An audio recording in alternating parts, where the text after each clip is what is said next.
Hola. Buenos días, Peña Ciclista del Weiss y de Sabiñánigo. ¿Qué significa para la Quebrantahuesos? Autoridades, amigos de la prensa, se venían haciendo en nuestro Aragón. Zaragoza para nosotros es importantísimo y gracias a ellos se consigue poder realizar esta. Damos paso a un vídeo que hemos preparado de la prueba.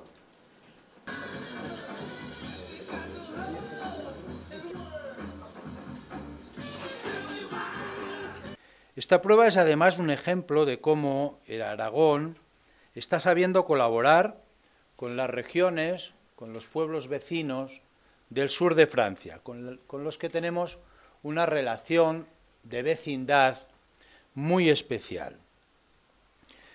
La Quebrantahuesos discurre a ambos lados de la frontera, entre otras cosas porque las montañas y los paisajes no entienden de límites territoriales.